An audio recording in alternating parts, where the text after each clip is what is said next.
A very good morning to all of you and a very, very happy new year. Happy new 2026. And this is the first episode of 2026. And we thought of starting this with a very interesting subject, and which is of concern now and more than ever. You will see that as we sort of move along this session. But for all the ones who might be seeing this for the first time, this Multimillionaire Forum is a purely educational initiative. And what we do here is we share information and ideas, absolutely and purely just information. There is no product, there's no discussion on any product or a stock or anything of that sort. So the first 30 to 40 minutes is where I give a little bit of insight into the subject of the day. And this time it's going to be a little different. So this time, if there is something relevant that you want to ask us, you please, unmute yourself and go ahead and do that. Zari, let's have the unmuting facility on. Yes, sir. Just at that point, if there is something on that tax point that we want to discuss, we'll do that. And if I feel that, the answer is going to be much more elaborate, then we'll take it at the end during the Q&A. But otherwise, we'll try and answer you there and there itself. It's a very important subject, and there are a lot of interesting insights which we brought today for you with regard to tax and investments and how the impact of tax makes the investment better or worse off. And it's going to be an interesting analysis to see. So with that, friends, we'll roll into our subject of the day. Let's start. Let's see the slides. All right. So first off, as usual, standard disclaimer that, we're not investment advisors. We're broker distributors for equities and mutual funds. And this is purely an education initiative. It's purely free of cost. Everyone is welcome to come here. And, we are absolutely and clearly committed to this educational endeavor. So everything that we speak here is purely for education. Nothing is for advice. Nothing should be construed as advice, beg your pardon. And, of course, you have to generally respect all the social media disclaimers and acknowledge all the activities that are permitted and not permitted on social media for the financial world. So having said that, we move along. All right. So the tax debate, what's this whole debate about? Today in our world, this has become a very, very primal question. And the primary question is, if we have profits, should we book the profits and pay the tax? Or should we not book the profits and continue with whatever happens to our investment and keep postponing tax forever? So there is a trade-off, right? There is an advantage, there is a disadvantage in doing both things.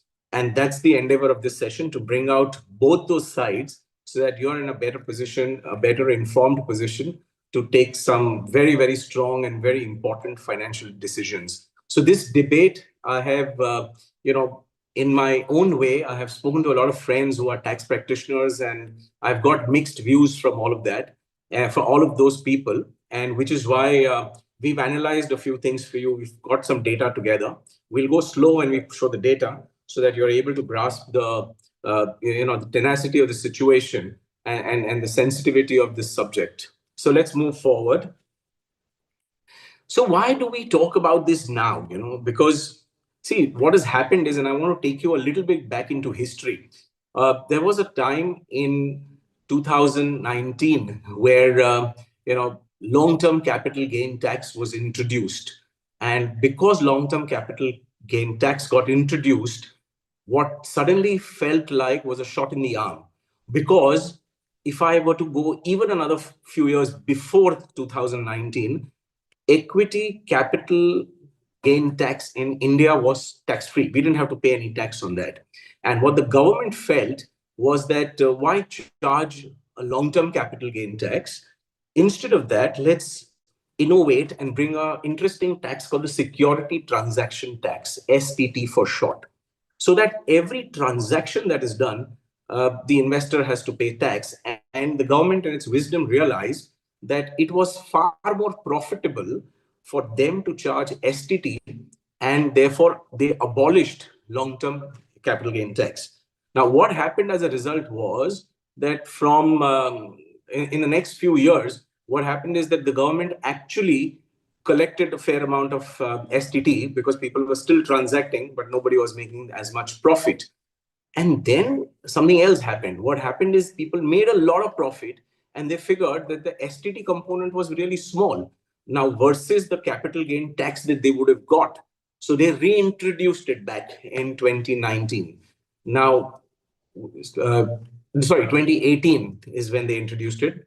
And remember, they gave us this grandfathering saying that 31st January 2018, up to that date, whatever gains you have made is going to be tax free. And moving forward, whatever gains you're going to make is all going to be fully taxable, and fully taxable in the sense from the long-term capital gain tax point of view. And that's where they introduced it. Now, as luck could have it, in a year's time after that, 2 years' time after that, COVID struck. And actually, again, people didn't make so much of profit for the next so many years. So the government did not get enough in terms of yeah, the advantage of having introduced long-term capital gain tax back. So that's the little bit of a history. But then what happened since 2021 until now is that the markets did really well, especially in the year of 23-24. Mutual funds gained, equity portfolios more than multiplied. And as a result of which, people now, except of course 2025, which has been a reasonably dull year, but we are still sitting on a lot of profits of those mutual fund gains, which we have not booked as yet. Then the year of 2024 and 25, and especially 25, we saw a lot of gains happening in gold and silver.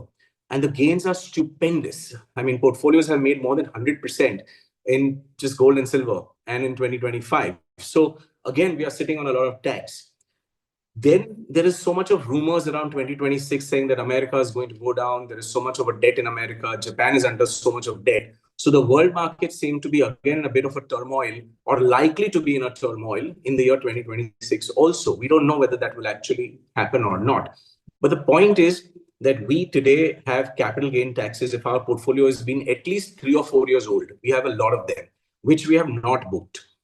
Generally, and we have not booked, meaning generally investors have not booked. So question comes now whether we should book it or we should not book it. And that is the crux of the subject today. That's what we are going to discuss. So what happens when we actually have tax? When you have all this tax in front of us, generally speaking, we have two options before us, right? One option is very simple, that you simply sell the investment and you pay the tax, because we can't escape tax. Tax is going to be there. Now, whatever we do, there is going to be tax. So there's no option. Sell it and pay the tax, enjoy the gains, and reinvest the money elsewhere. The other option, which a lot of people like to do, is to, unfortunately, they like to hold and bear losses. Now, I'm saying unfortunately is because sometimes it works in your favor, sometimes it doesn't. We'll show that to you in a bit. But what happens is the decision of selling is not very easy, because you don't know whether this is the exact time to sell. And then after selling, you don't know what's the exact time to buy. So that's like a very big challenge, and therefore it's difficult to execute. On the other hand, it's very psychological. It's quite traumatic, if I may use the word. We don't like to part with our money. Even if it's a small amount of money, we don't want to give taxes. But a lot of us have not really warmed up to the fact that if you don't pay the tax tomorrow, you might have to pay them later on, in a year's time, 2 years' time, and maybe you'll have to pay more taxes. The example of that is when capital gain tax was introduced, it was 10% long-term capital gain, and now it's 12.5%. And the trend, as it happens, is likely to go up over a period of time.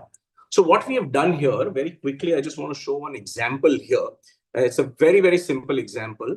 What we've simply said is that imagine we have 1 crore of investment, and 3 years have passed since that investment. We have made 15% returns, which means in 3 years' time, we have made a 45 lakh profit on a 1 crore investment. So the market value is obviously 1 crore 45 lakhs, or 1.45 crore, as you can see on your screen there. And let's assume tax is at the highest level, 30%. We don't have that tax right now. But what if the tax was 30%? Currently, the tax, as you can see, is already 12.5. We've incorporated that, but we just want to, for argument's sake, give a situation where the tax is very high. And what is now going to happen, again, another hypothetical scenario, that the market falls another 30%. So if you are an investor who's made this 45 lakhs of profit, if you are at a 30% tax, out of 45 lakhs, you will have to pay 30% tax, say about 15 lakhs approximately. So your investment now becomes 1 crore and 30, because 1 crore was your capital, 45 lakhs was your gain, 30% goes out, and you're left with 30 lakhs in your hand. So your net worth is 1.30. This is your immediate net worth, okay, on selling. If the tax, which is the realistic scenario, today the tax is 12.5%. So if you had to pay 12.5% capital gain tax, your net worth would be 1.39 crores, okay, having paid the tax. Versus that, now imagine a scenario where we don't want to pay tax and the market does fall 30%. So 1.45 less 30% of a fall, what happens is you're left with approximately this much, because almost 30% of your gains have gone. 14 threes are 42. So out of 1.45 crores of your market value, which is a notional value that you saw, now your notional value is down to 1.03. So in 3 years' time, you started with 1 crore and you are at about 1.03 crores, purely and only from the fact that you did not want to pay the long-term capital gain tax. And that's why we didn't book the profit. Let me repeat what I just said. Because we didn't want to pay the tax, we tolerated the market downward movement, and our net worth has actually come back down to 1.03, something that we started 3 years ago. Of course, in the next few years, we will catch up and it will go up again. But because we don't want to pay taxes, we suffered in terms of the net worth as of immediate effect. Okay. I hope this is clear. Like I mentioned earlier in my talk today, you can stop me if there is a relevant thing that we want to speak about as we move along the presentation. Okay. Q&A, of course, will happen later on. Okay. Let's move further. Let's move. So the reason we don't want to pay, and this is very important, let's for about 2-3 minutes talk about the mindset that we have tax. So what happens is, as an investment manager or as a financial advisor, as somebody or as a broker, sometimes there's profit. Very often we tell clients, let's just book profits. And the investor says, well, we don't want to pay any tax. But, at the same time, we are, in other words, we are saying is because we don't want to book profits, then from a market man's perspective, if the market goes down, we are indirectly also saying to ourselves that we are prepared to take any sort of loss that happens. And I also remember the time of COVID, where actually there was a catastrophic crash. And a lot of people at that time also said, don't do anything to the portfolio. We don't want to book any profit. We don't want to get out. We don't want to be in liquid. We don't want to do anything. And which means, in other words, is we are prepared to take any sort of loss. On the third side of human dimension is that we don't like a loss. We would like to have profit, but the cost of profit is that we'll have to pay tax. So we don't like a loss, but we don't want to even part with money as tax. So we are in a catch-22 situation. Now you can't really be sailing with one leg in two boats, right? Each leg in one leg in each boat in two boats, that kind of a scenario. So of course, we are creating a recipe for disaster. But this is the mindset that most of us live. If I have an investment which I have done, say, 15 years ago, and today that investment is kind of stagnating, I still don't want to book tax because I'll have to, I don't want to book profit because I'll have to pay tax. And if it's something that I have made a lot of money in a very short period of time, again, the tax rate is much higher, but I still don't want to pay the tax. I mean, this is our mindset. All of us are, in some sense, suffering from this little tax adverse mindset, if you like, because we don't generally like taxes. Nobody in the world likes taxes, but taxes are part of life. So I just wanted to cover that this is the psyche. This is how we all think. So let's just park that behind and let's move forward. Let's see what we've got next. Okay. What we're going to do is we're going to show you some stocks. We're going to do some analysis. Of course, the names are not there, but what my team is going to do is they're just going to put up on our screen some very interesting, dimensions that we discovered on different stocks and different mutual funds. And then we will come to a conclusion as what's better, which side is better. So if you can just put that up for me, please.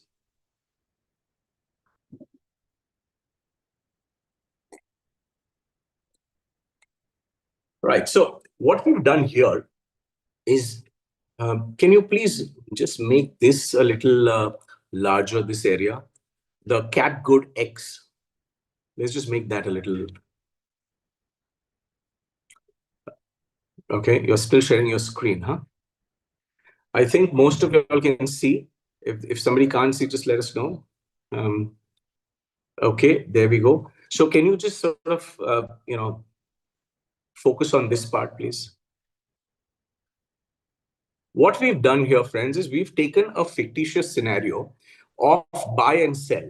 Okay, what we've done for the buy and sell is, let me just make a simple assumption here, is that at a reasonably high level, we have used some indicators, technical indicators, which we now know because we are wiser always with respect to what has happened in the past.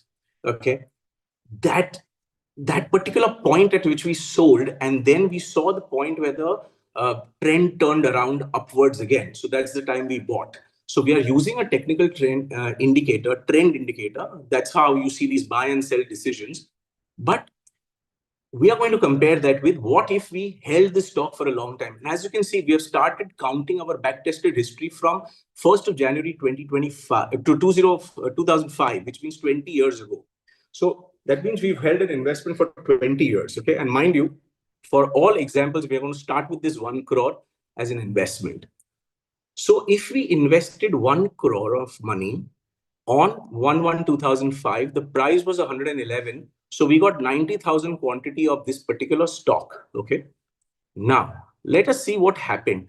Every high, every next high that the stock made, we sold it, and then we bought it at a next trend indicator signal. And these signals are pretty reliable because, like I said, when we look at the history, we can very clearly see at what point it went to a high, what point it came to a low, and where did it turn around to take the next rally. It's very, very simple because it's already happened. The history has happened. So we are only doing analysis of history to see if what would have happened if we held the stock for 20 years versus if we kept booking profit as we moved along. Okay. So that is what is happening. Now, in this example, as you can see, we actually made 105% profit, at this time. So 1 crore doubled to 1.9 crores. We made a lot of profit.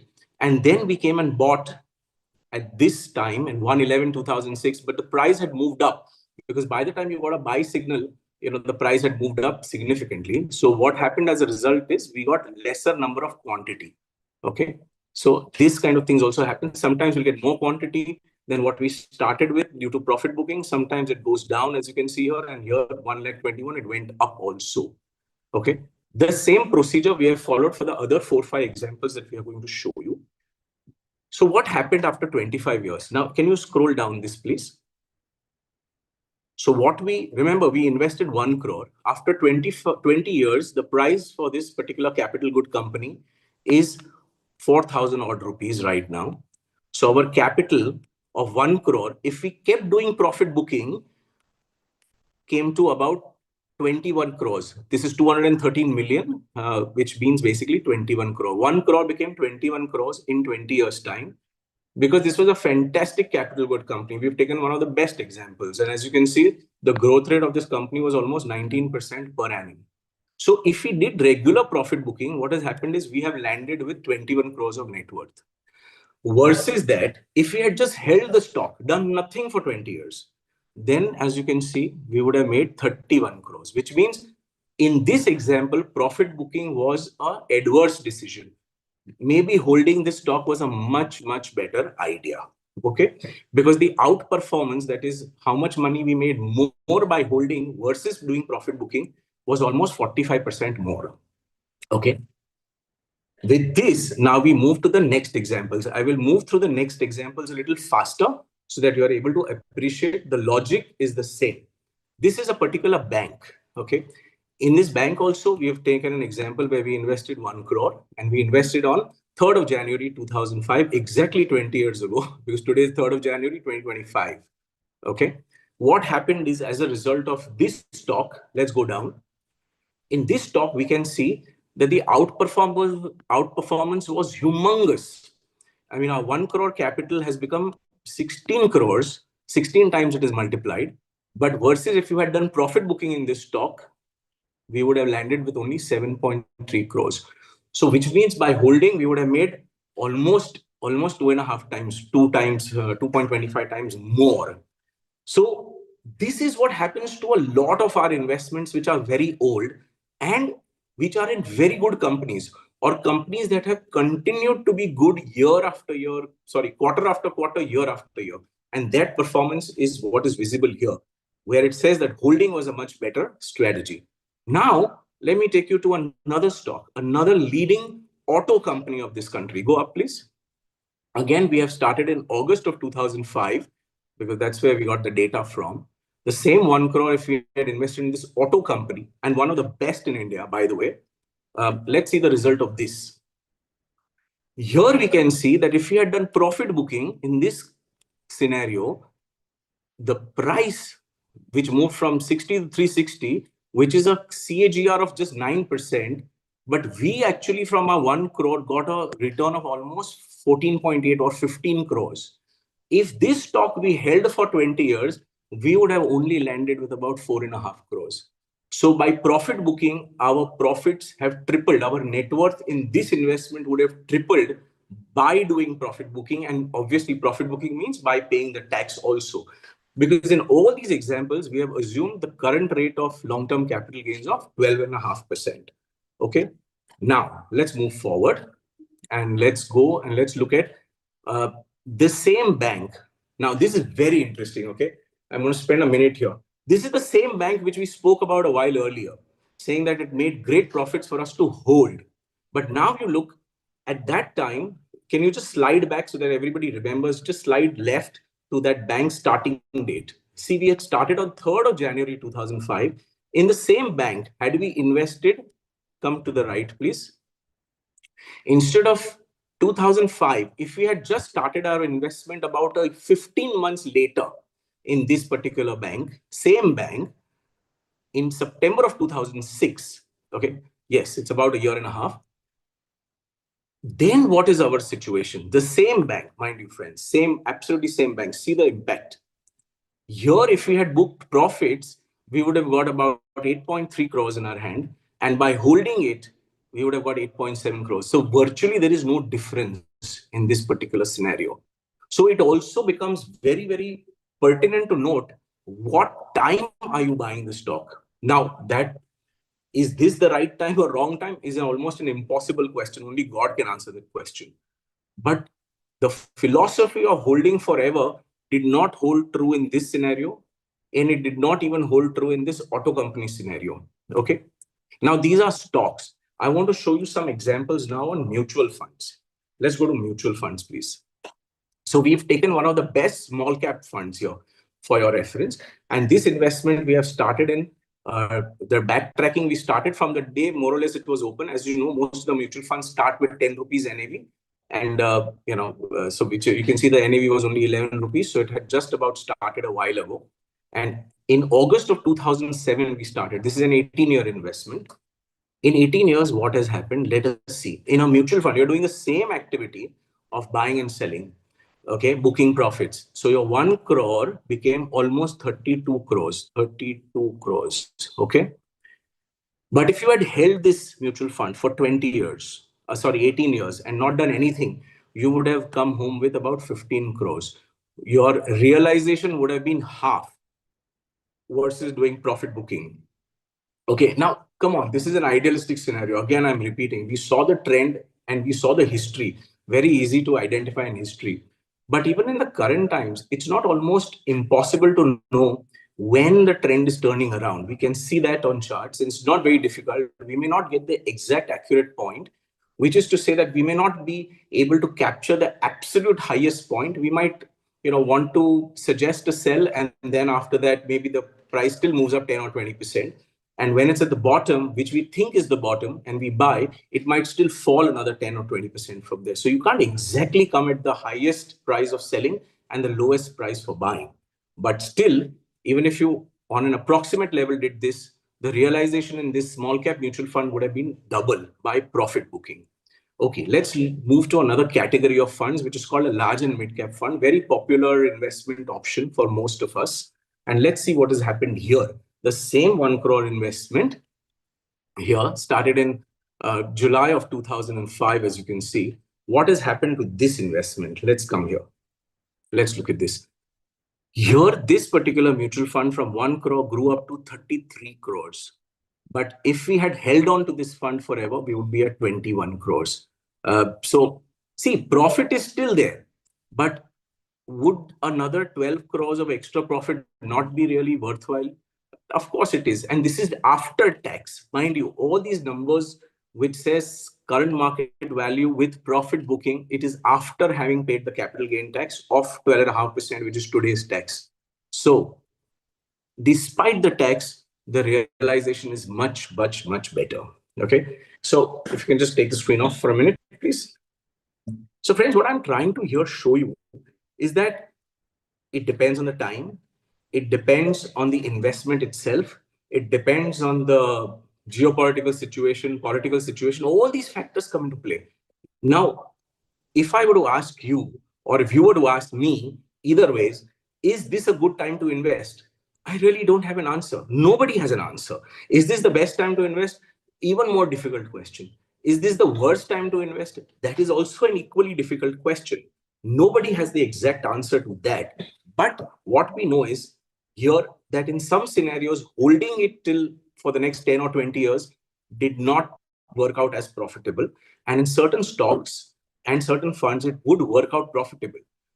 Funds, we have seen this thing invariably by booking profits in funds. It was a much better idea versus not having booked funds. But the stock story is a little different. So if you're holding equity shares and if you're holding some of the best companies in India, there is equal chance, maybe a 60% chance that you would make more money by holding, but a 40% possibility that you will actually be worse off by not doing profit booking.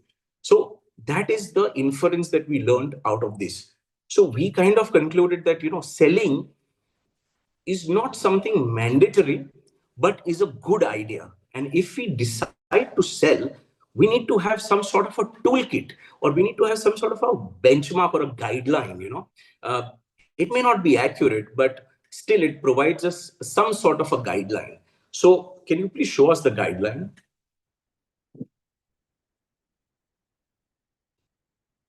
So by our experience of 25, 30 years of doing investments, we figured that these are maybe 6 points that you can consider. You can take a screenshot if you want. We can even share it with you. Anyways, this is on YouTube for consumption forever. So it's not going to go away. It's an open secret of sorts, but this is our experience. Okay, let me go through each of these factors one by one. Number one, if you have seen a satisfactory rally, maybe 40, 50, 60% plus rally in a particular investment in a reasonably short time, it's called a satisfactory rally. It's a great return. So, I mean, which investment would give you a 40, 50% return in a 2-year period? I think it's fantastic. By any yardstick, if you get 20, 25% a year, and you see that, you have rallied, I mean, your investment is grown by 50% in about even 3 years, then also you are at an average of 17%. Not bad at all. Absolutely. So this can be like a checkbox, you can tick this off. But mind you, if you have a 50% return in 10 years time, then your fixed deposit has done better. It's not a great, then 50% in 10 years is not a good return, but 50% in a 2-3 year period is a great return to have. Okay. So there has been a rally of this. This is almost linked that, sometimes what happens is the index would have rallied, or if you are in a small cap investment, the small cap index has rallied, but you may not have entered at the bottom of the index. But are you still making a good profit of 20 or 30%, say in a year, 1 year's time? Then that's your second checkbox. The third checkbox is a little subjective. Now, when you find that every Tom, Dick, and Harry is talking about, we should invest here. I mean, what is happening right now? Everybody's talking about let's invest in gold and silver. And not only talking, people are even sending us recommendations. How is this fund? I'd like to invest here. So when everybody starts talking, the greed factor is obviously very, very high. And that is also something that we have learned from Warren Buffett. So when the greed factor is too high, maybe that's also a red flag of some sort that maybe, it's time to book some profits here. Now, on the other side, another subjective factor, which is what is playing everywhere in 2026. I mean, actually, it's been playing for the later half of 2025. There are lots of these videos by some good, influencers, by some good analysts, and everybody seems to be saying America is going to be in a bad situation. There's going to be a great crash, so on and so forth. So, is the fall likely to be 20% plus? If it's more than 20%, then again, that becomes a reason where you can say, okay, I think it's going to go 20% down, then you can sell. But if it's going to go down 10%, 12%, please don't bother. Let's not waste time. Let's continue the investment. This is what I would say. This is a very important factor. Okay, very, very important. Now, what this factor means is I'm selling today. Let us say my 100 rupee investment has become 150 rupees, and I'm deciding to sell now. Is it a good investment? I mean, is the long-term story for this investment good? See, this does not apply to a mutual fund, because in a mutual fund, the fund manager is going to take the decision, not you and me. But if it's a stock portfolio, this becomes a little relevant here. That if the long-term story is good, if the business prospects and the industry prospects are good, would I be willing to buy this same stock, which I'm selling now, at a higher price, maybe 6 months down the line? If the answer is yes, then you can sell now. It's a contra indicator, if you like. Of course, if the company is good, if the story is great, if it goes down, there is no question about us wanting to buy more. But would I re-enter at a high price? That's the question to answer.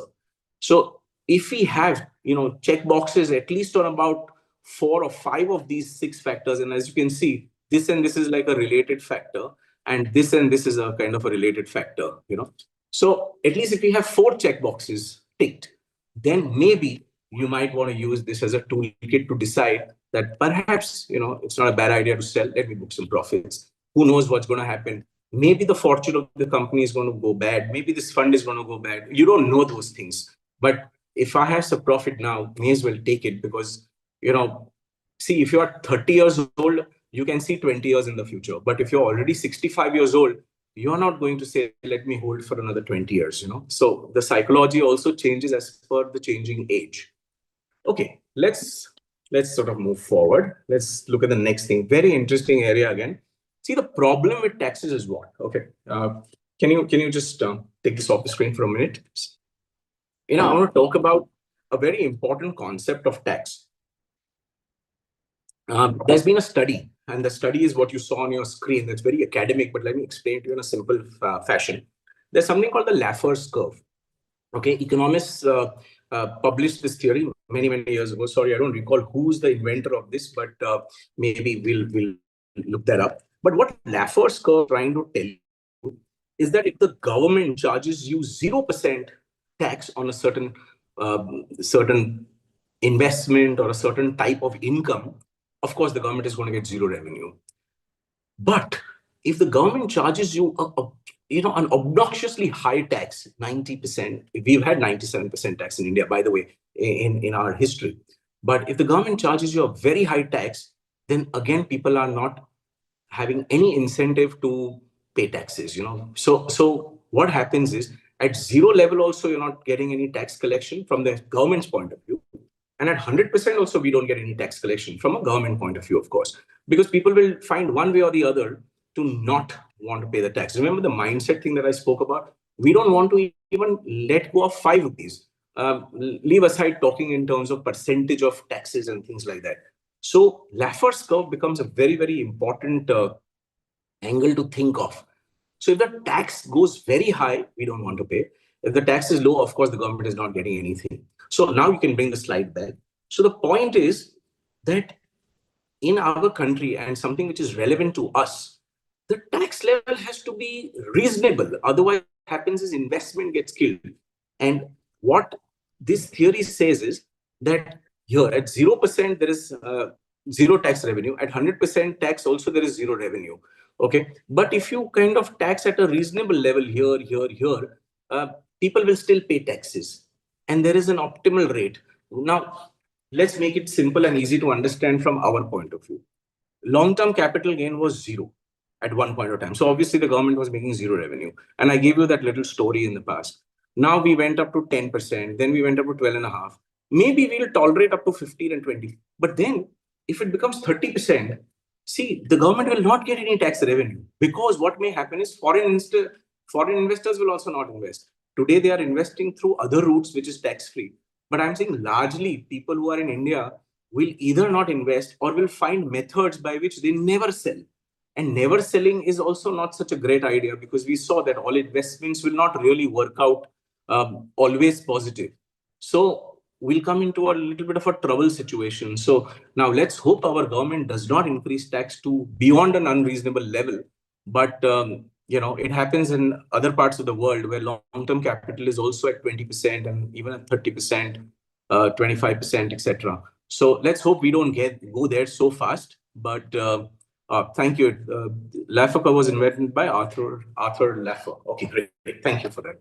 So let's hope our government doesn't do this. But this is important to realize that our mindset will start playing against us. If the tax goes too high, we will not want to sell. Let's not worry about this formula and whatever it says. That's more mathematical. Let's move on to the next idea. So what do we do? We explained this thing already, that revenue is zero at both extremes and we must have a reasonable level of tax. But let's do one thing. Let us now show you the impact of this tax. How much is the revenue that you will have to lose out? How much of your profit will you lose out based on the taxes? Okay. So let's go back to that spreadsheet and let's do some simulations there. Can you put up that spreadsheet again for us? Okay, now see what happens. Huh? And let's go down, please. Let's go left first. Let's go down. Slightly more down, and go down further. So now the long-term capital gain tax rate here was 12.5%. Okay, friends, please make a note of this. At 12.5% tax. Now let's show them the mutual fund. Just slide on your right. Go to your right straight away.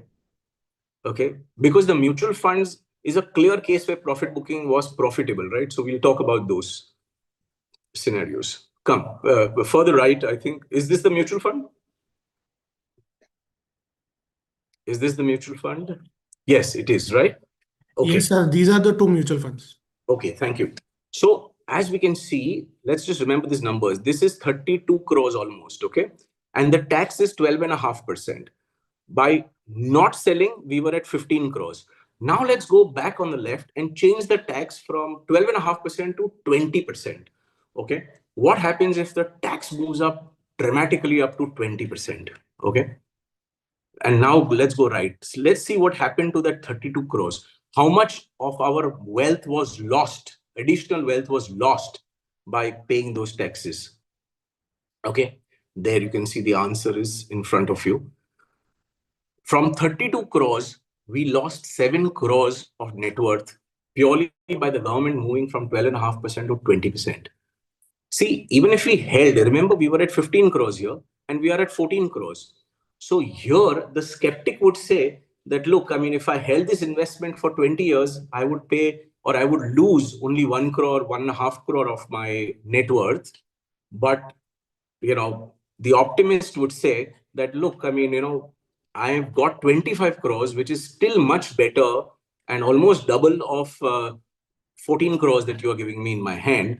This is almost 26 crores. So even if I lost 7 crores of tax, I'm still better off by doing profit booking, even if the tax levels were very high. Because even if you hold for 20 years, you still have to pay tax right here also. It's not that, but you'll have to pay tax only after 20 years. But if you are doing profit booking, then you'll have to pay tax all the time. And we are only talking long term, by the way. We're not even talking short term. If it is short term, then the tax rates are already 20% in India. And, we don't know where they will land ultimately. But short term is looking very precarious. Already at 20%, it's going to eat a lot into the profits that we will make in future. But long term, 12.5 is also at a level from which if we start rising, then of course the future does not look as nice, because we don't realize, because we don't see this number, so we don't realize how much is going to be the potential loss.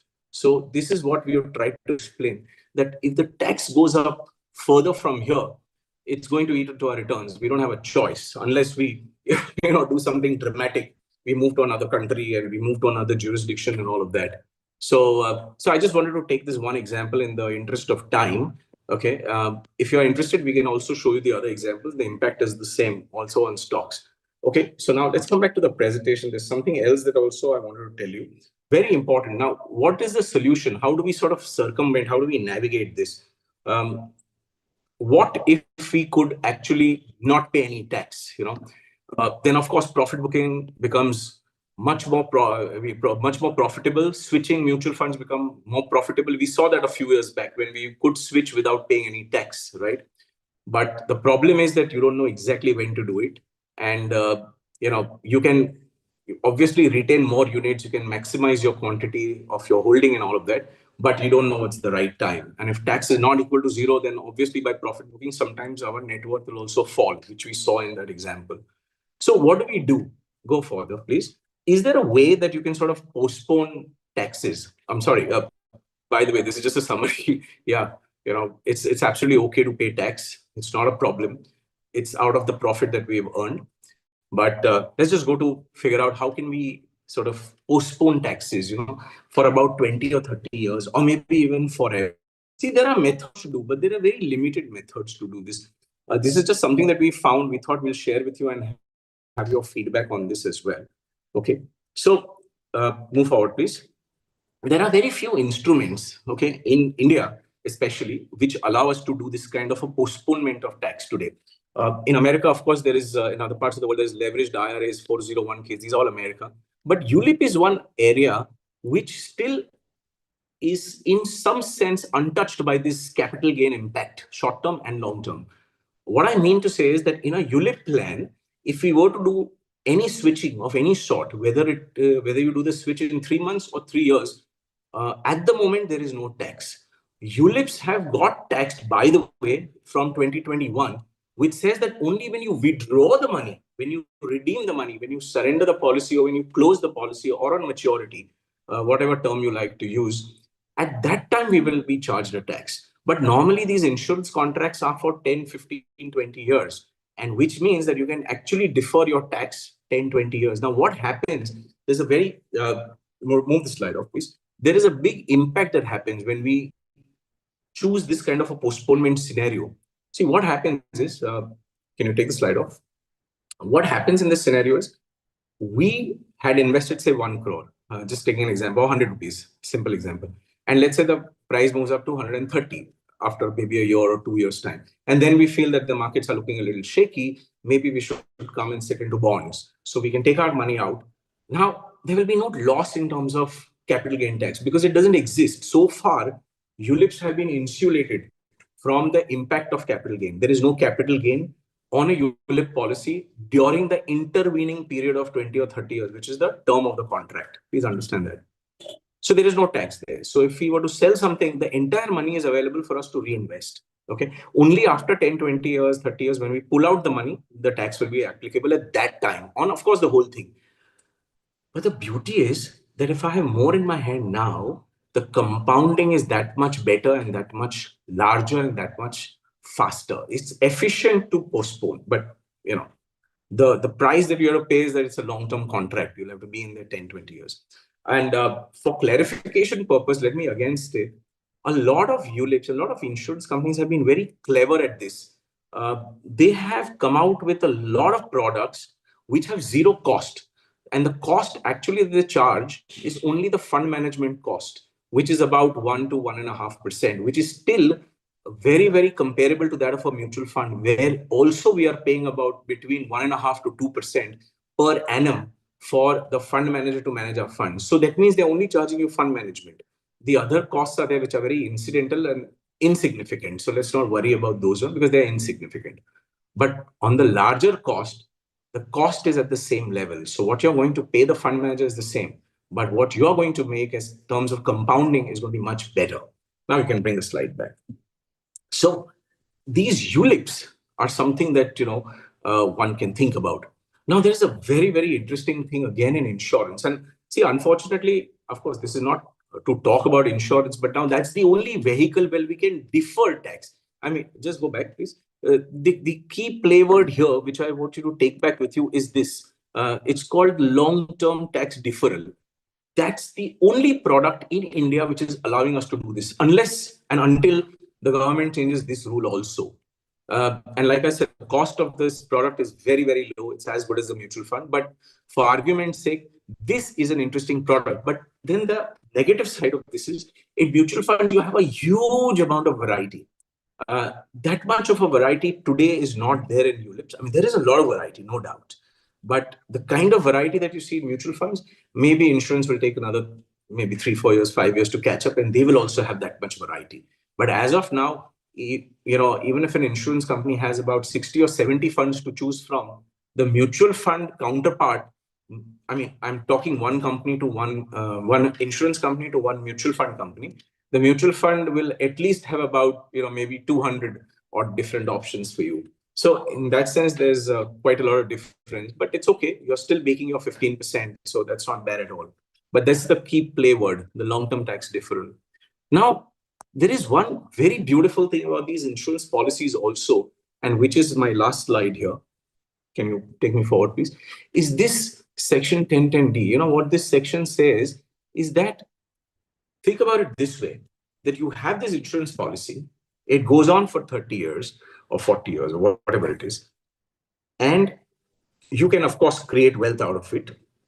Upon your demise, when you are gone, your inheritors can have the entire amount as death benefit. And death benefit, according to section 1010D in the Income Tax Act, it is still tax-free. So which means you could potentially postpone this forever.